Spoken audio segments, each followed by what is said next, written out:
Hello guys, welcome back to my YouTube channel. ඉතින් ඔයාලව ආදරෙන් පිළිගන්නවා මගේ YouTube channel. ඉතින් exam ඉවරයි ජීවිතේ අමාරුම කාලයක් මේ විදිහට ඉවර වුණා. second shy third shy කරන ළමෙක් විදිහට දන්නවා මේ time period එක කොච්චර අමාරුද කියලා. ඉතින් මේ time period එක ඒ chapter එක මේ විදිහට ඉවර වුණා. ඉතින් එදා ගෙදර වෙත් මම මොකුත්ම කරේ නෑ. wash එකක් දාගත්තා, ඇඳ හදාගත්තා, නිදාගත්තා. ඊට පස්සේ දවසේ ඉඳන් තමයි bedsheet මාරු කරලා මගේ reset routine එක කරේ. ඉතින් අපි බලමු.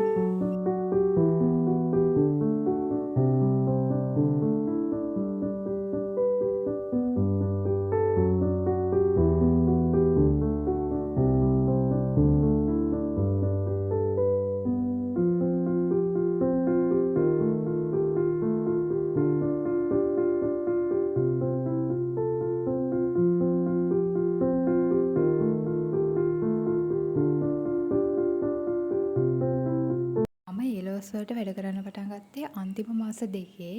එතකල් මම වැඩ කරේ නෑ, පන්ති ගියේ නෑ. මම ලෙඩ වුණා. එන්නේ ටයිම් පීරියඩ් එක පොඩ්ඩක් මං කිව්වේ මට අමාරු කාලයක් වුණා කියලා. ඒ වුණාට මං අන්තිම මාස දෙකේ try කළා මගේ උපරිමයෙන් කරන්න. ඉතින් මගේ අම්මා මගේ ළඟින්ම ඉඳියා. ඉතින් එයාට thank you so much. ඒ වගේම අයියට මගේ අධ්‍යාපනය පැත්තෙන් මට ගොඩක් මුදව් කරපු කෙනා. ඉතින් අයියට thank you so much. ඒ වගේම අක්කටයි මල්ලිටයි තාත්තට ඒ තුන් දෙනාටත් ඉතින් thank you. මාව හයියෙන් අල්ලන් ඉඳියට මට support එක දුන්නට.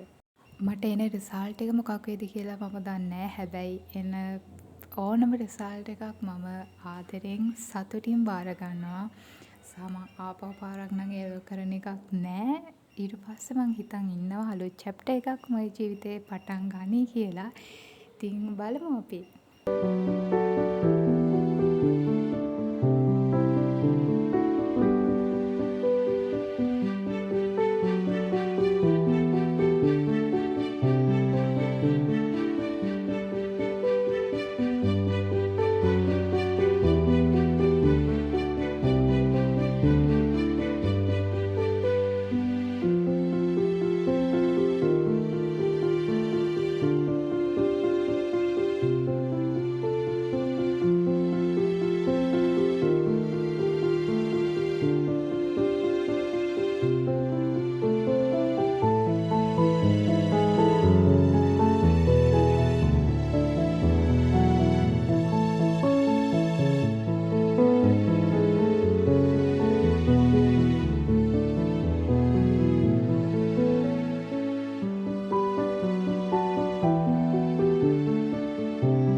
මේ තියෙන්නේ මම අන්තිම මාස දෙකේ වැඩ කරන්න ගත්තී ලියපු කොළ ටික ඔක්කොම ටික. ඒ කියන්නේ කොළ දෙකට නවලා තියෙන්නේ.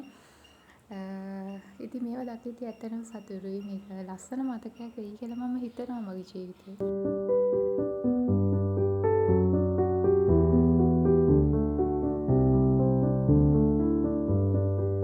මේ පහුවෙනිදා ඉතින් එදා තමයි මම bedsheet මාරු කරන්න ගත්තේ. ලොකු fit එකක් ඇඳ තිබ්බෙත් නෑ. මම හිතුවේ exam වුණාට පස්සේ මාර සැහැල්ලුවක් දැනෙයි. හැබැයි ඉතින් පස්සේ තමයි තේරෙන්නේ අනාගතේ මොනවද කරන්න ඕනේ. හරිම අස්ථාවර feeling එකක් දැනෙනවා. බලමු ඉතින්.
බෙඩ්ෂීට් මාරු කරලා රූම් එක ක්ලීන් කරලා පොෂකකුත් දාගෙන ස්කින් කෙයා කරා.